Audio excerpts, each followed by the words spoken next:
नमस्कार विद्यार्थी मित्रांनो, आजच्या भागामध्ये मी तुमचं सर्वांचं स्वागत करते।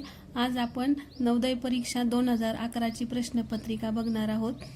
मागील भागामध्ये आपण 2024 ची प्रश्नपत्रिका बघितलेली आहे। व्हिडिओ आवडत असेल तर व्हिडिओला लाईक आणि सबस्क्राइब करा। तर विभाग 1 मध्ये आपल्याला 3 आकृत्या सारख्या दिलेल्या आहेत आणि एक आकृती वेगळी आहे, ती ओळखायची आहे। तर पहिल्या आकृतीमध्ये आपल्याला इथं 4 आकृत्या दिलेल्या आहेत आणि या आकृतीमधली आपल्याला एक वेगळी आकृती ओळखायची आहे। तर यामध्ये या 4 आकृत्यांमध्ये पहिल्या नंबरची आकृती ही तिन्ही आकृत्यांपेक्षा वेगळी आहे, म्हणून आपल्या प्रश्नाचं उत्तर काय असणार आहे? पर्याय क्रमांक 1। त्यानंतरचा प्रश्न आहे, या आकृत्यांमध्ये वेगळी आकृती कोणती असणार आहे? तर यामध्ये पर्याय क्रमांक 3 नंबरची आकृती ही वेगळी असणार आहे। या प्रश्नामध्ये 2 नंबरची आकृती ही वेगळी असणार आहे, कारण ही जी आकृती आहे, पहिली आकृती ही 90 अंशाच्या कोनात घड्याळाच्या विरुद्ध दिशेने फिरलेली आहे। तर ही आकृती जर घड्याळाच्या विरुद्ध दिशेने जर फिरत असेल 90 अंशाच्या कोनात, तर 2 नंबरला ही आकृती येणार आहे आणि 3 नंबरला 4 नंबरची आकृती येणार आहे। म्हणजेच आपल्या प्रश्नाचं उत्तर आहे पर्याय क्रमांक 2। या आकृत्यांच्या गटांमध्ये पर्याय क्रमांक 4 ही आकृती वेगळी असणार आहे। तर या आकृत्यांच्या गटामध्ये पर्याय क्रमांक 4 ही आकृती वेगळी असणार आहे। यामध्ये या तीनही आकृत्या मोठ्या दिसत आहेत आणि ही आकृती दिसायला लहान दिसते, म्हणून ही आकृती वेगळी असणार आहे। भाग दुसरा आहे, तर यामध्ये आपल्याला एक प्रश्न आकृती दिलेली आहे आणि त्या प्रश्न आकृतीसारखीच उत्तर आकृती आपल्याला निवडायची आहे। नंतर विभाग दुसरा आहे, तर विभाग दुसऱ्यामधून आपल्याला एक प्रश्न आकृती दिलेली आहे आणि बाकीच्या उत्तर आकृत्या आहेत आणि त्यातून आपल्याला प्रश्न आकृतीसारखी हुबेहूब दिसणारी आकृती निवडायची आहे। तर या प्रश्नामध्ये या आकृतीसारखी हुबेहूब दिसणारी आकृती, त्यानंतरच्या प्रश्नामध्ये आपल्याला पर्याय क्रमांक 2 मधलीच आकृती काय आहे? सारखी दिसणारी आहे। त्यानंतरच्या प्रश्न आकृतीमध्ये आपल्याला 4 उत्तर आकृत्या दिलेल्या आहेत। आता इथे प्रश्न आकृतीमध्ये हा बाण दिलेला आहे, तर या 2 आकृत्यांमध्ये आपल्याला तसा बाण दिसत नाही, म्हणून आपण काय केलं? ऑप्शन कट पद्धतीने हे 2 ऑप्शन कट केले। आता शिल्लक राहिल्या 2 आकृत्या। तर या आकृतीमध्ये इथे मध्ये काय आहे? एक रेषा आहे आणि या आकृतीमध्ये रेषा नाहीये, म्हणून आपला हा चौथा ऑप्शन ही कट झाला आणि आपलं उत्तर आलं पर्याय क्रमांक 2। नंतरच्या प्रश्नामध्ये आपल्याला जर ह्या आकृतीचं जर निरीक्षण केलं, तर हा बाण इथं वर्तुळामध्ये जो बाण आहे तो उजव्या बाजूला किंवा उजव्या बाजूला तोंड केलेला आहे वरच्या बाजूला। तर या आकृत्यांमध्ये 2 आकृत्यांमध्ये तो खालच्या बाजूला आहे, म्हणून ह्या 2 आकृत्या कट होणार। त्यानंतर या बाणाचं टोक हे उजवीकडे आहे आणि या आकृतीमध्ये ते डावीकडे आहे, म्हणून ही आकृती सुद्धा कट होणार आणि पर्याय क्रमांक 4 ही आपलं उत्तर असणार। त्यानंतरच्या प्रश्नामध्ये आपल्याला जर आकृतीचं निरीक्षण केलं तर 2 नंबरची आकृती ही कट होणार, 4 नंबरची सुद्धा कट होणार, कारण इथं फुलाचं चिन्ह दिलेलं आहे, म्हणून ही 4 नंबरची सुद्धा कट होणार। शिल्लक राहिल्या 1 आणि 3 नंबरची आकृती, तर यात आपलं उत्तर असणार पर्याय क्रमांक 3 नंबरची आकृती। त्यानंतरच्या प्रश्नामध्ये जर आकृतीचं जर निरीक्षण केलं तर मध्यभागी इथे एकच गोल दिलेला आहे, इथे सुद्धा एकच गोल दिलेला आहे आणि इथं फुलाचं चिन्ह दिलेलं आहे, म्हणून आपले हे तिन्ही पर्याय कट होणार आणि आपलं उत्तर असणार आहे पर्याय क्रमांक 1। त्यानंतरचा विभाग तिसरा आहे, तर या विभागामध्ये आपल्याला आकृतीचा लुप्त झालेला भाग हा दिशा न बदलता शोधायचा आहे। तर या आकृतीमध्ये जर निरीक्षण केलं, पर्याय क्रमांक 2 नंबरची आकृती या प्रश्नाचं उत्तर असणार आहे। नंतरचा 12वा प्रश्न आहे, तर 12व्या प्रश्नाचं उत्तर असणार पर्याय क्रमांक 1। नंतरच्या प्रश्नाचं उत्तर असणार आहे पर्याय क्रमांक 4।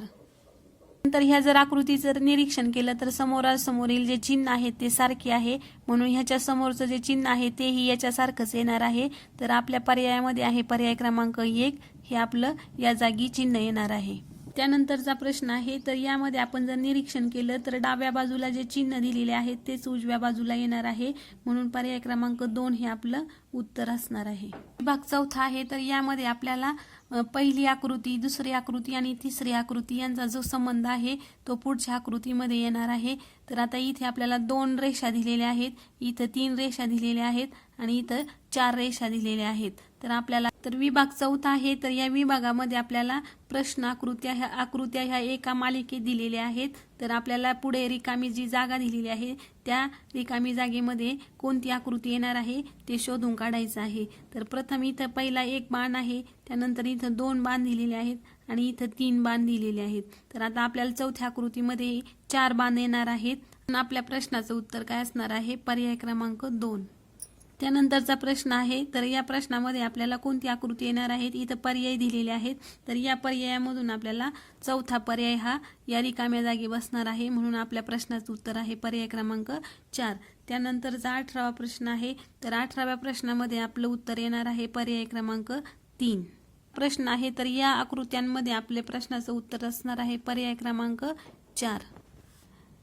त्यानंतरचा प्रश्न आहे, तर या प्रश्नामध्ये रिकाम्या जागी 2 नंबरची आकृती येणार आहे. त्यानंतर विभाग 5वा आहे, तर या विभागामध्ये पहिल्या 2 आकृत्यांचा एकमेकांशी जो संबंध आहे तसा संबंध तिसऱ्या आणि चौथ्या आकृतीमध्ये असला पाहिजे. तर आता इथे आपल्या प्रश्नाचं उत्तर असणार आहे पर्याय क्रमांक 2. कारण इथे या प्रश्नामध्ये 5 पंक्त्या दिलेल्या आहेत, म्हणजेच 5 वस्तू आहेत. तर इथे आपल्याला या पर्यायामध्ये 5 वस्तू आहे, म्हणून आपलं उत्तर हे पर्याय क्रमांक 2 असणार आहे. नंतरचा प्रश्न आहे, तर या प्रश्नामध्ये रिकाम्या जागी पर्याय क्रमांक 2 नंबरची आकृती येणार आहे. नंतरचा प्रश्न आहे, तर या प्रश्नाचं उत्तर असणार आहे पर्याय क्रमांक 3. तर 24वा प्रश्न, तर या प्रश्नामध्ये आपल्याला या आकृतीशी संबंधित आकृती असणार आहे पर्याय क्रमांक 4 नंबरची. तर विभाग 6वा आहे, तर यामध्ये आपल्याला आकृती पूर्ण करायची आहे. तर प्रश्न आकृती दिलेली आहे आणि इकडे आपल्या उत्तर आकृत्या आहेत. तर या प्रश्नाचं उत्तर किंवा ही आकृती पूर्ण करणारी आकृती पर्याय क्रमांक 3 मध्ये आहे, म्हणून आपल्या प्रश्नाचं उत्तर आहे पर्याय क्रमांक 3. प्रश्न आकृतीमध्ये आकृती पूर्ण करणारी दुसरी आकृती आहे पर्याय क्रमांक 2 नंबरची.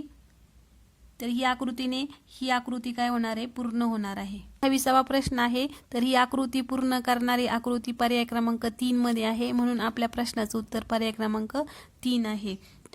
तर ही आकृती पूर्ण करणारी आकृती पर्याय क्रमांक 4 मध्ये आहे, म्हणून आपल्या प्रश्नाचं उत्तर पर्याय क्रमांक 4 आहे.